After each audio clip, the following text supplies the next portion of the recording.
Assalamualaikum warahmatullahi wabarakatuh. Apa kabar anak-anakku tersayang? Semoga kalian selalu diberikan kesehatan dan keberkahan oleh Allah Subhanahu wa Ta'ala. Hari ini kita akan belajar sejarah kebudayaan Islam kelas 4 semester 1 bab 1 tentang ketabahan Nabi Muhammad SAW dan para sahabat dalam berdakwah. Materi kali ini masa awal dakwah Nabi Muhammad SAW dan para sahabatnya. Sebagaimana yang anak-anak ketahui, dakwah Nabi Muhammad di kota Mekah. Dakwah Nabi Muhammad SAW terbagi menjadi dua fase. Satu, dakwah secara sembunyi-sembunyi. Yang kedua, dakwah secara terang-terangan. Untuk dakwah yang pertama, dakwah secara sembunyi-sembunyi. Nabi Muhammad SAW mulai berdakwah di Mekah setelah turun wahyu yang kedua, yaitu surah Al-Mudaththir ayat 1-7. Dalam ayat ini Allah Subhanahu wa Ta'ala memerintahkan Nabi Muhammad SAW untuk berdakwah.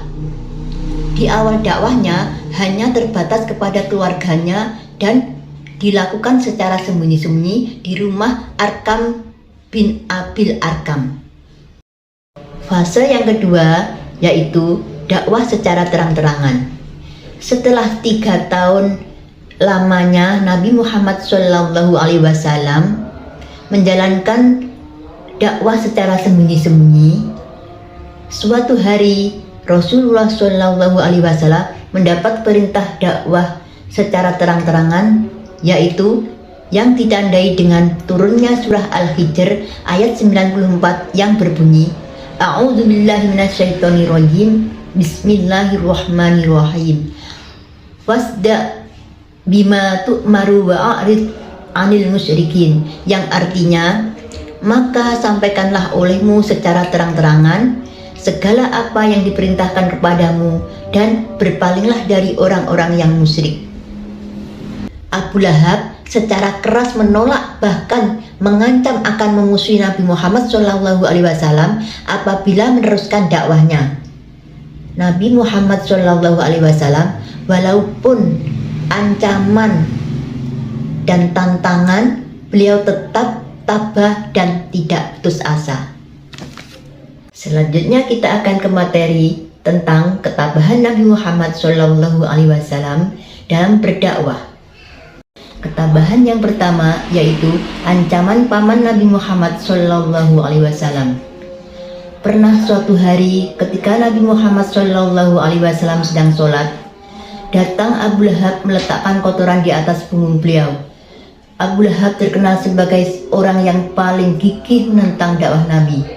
Demikian juga istrinya. Ia sering meletakkan duri-duri di sepanjang jalan yang dilalui Nabi Muhammad. Hal itu dilakukan agar Nabi Muhammad merasa kesakitan kakinya apabila melewati jalan tersebut di waktu fajar untuk sholat ke masjid. Nabi Muhammad SAW dengan sabar menjalani cobaan itu. Kejahatan mereka berdua akan mendapat balasan dari Allah Subhanahu wa Ta'ala, seperti yang terdapat dalam Al-Quran surat Al-Lahab ayat 1-5 yang berbunyi, A'udzubillahi minasyaitonirrajim, Bismillahirrahmanirrahim. Tabbat yada abi lahabi wa tab, ma aghna anhu maluhu wa ma kasab, sayaslana rong zata lahabi wa mra'atuh hammalatal hatab, fi jidiha hablum mim masad. Ketabahan yang kedua, siksaan kaum kafir Quraisy. Berbagai cara dilakukan kaum kafir Quraisy untuk menghalangi dakwah Nabi Muhammad SAW. Di antaranya ketika Nabi Muhammad SAW melaksanakan sholat di masjid, dilempari dengan kotoran binatang yang busuk baunya. Kotoran binatang itu mengenai kepala Nabi Muhammad SAW yang sedang sujud dalam sholatnya. Kemudian datanglah Fatimah putri Nabi membersihkan kotorannya. Setelah dibersihkan, Rasulullah SAW melanjutkan sholatnya. Selanjutnya kita akan ke materi yang terakhir, yaitu tentang ketabahan para sahabat Nabi dalam berdakwah. Seperti ketabahan keluarga Sumayyah, bagaimana perasaanmu ketika melihat orang yang disiksa di bawah sinar matahari? Itulah salah satu siksaan yang dialami oleh sahabat Nabi yang bernama Yasir. Yasir adalah suami Sumayyah.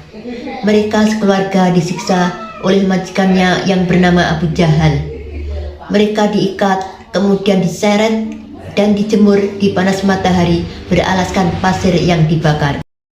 Selanjutnya, ketabahan sahabat Nabi Bilal bin Rabah. Bilal bin Rabah adalah seorang hamba sahaya yang berasal dari Ethiopia. Dia dibeli oleh Umayyah bin Khalaf, salah seorang pemuka kaum kafir Quraisy dan penantang dakwah Islam. Bilal bin Rabah merasa tertarik untuk mengikuti dakwah Nabi Muhammad SAW. Setelah mengikuti Nabi dalam berdakwah, dia menyatakan diri sebagai seorang muslim. Umayyah bin Khalaf sangat marah mendengar berita itu. Dia menyiksa dan memaksa Bilal bin Rabah agar kembali kepada kepercayaan menyembah berhala. Bilal dicambuk berkali-kali, bekas luka cambukan merata di tubuhnya. Beliau menahan sakit sambil berucap, "Ahad, Ahad, Ahad." Umayyah lalu menjemur Bilal di panas terik matahari. Kemudian di atas perutnya diletakkan batu besar. Akan tetapi, siksaan itu tidak sedikit pun mampu mempengaruhi akidah yang diyakininya. Ketika penyiksaan itu berlangsung, Bilal dengan tegas menyatakan pendiriannya dan dengan suara terputus-putus mengucapkan lagi kata-kata Ahad, Ahad, Ahad. Ahad yang dimaksud adalah Allah yang Esa.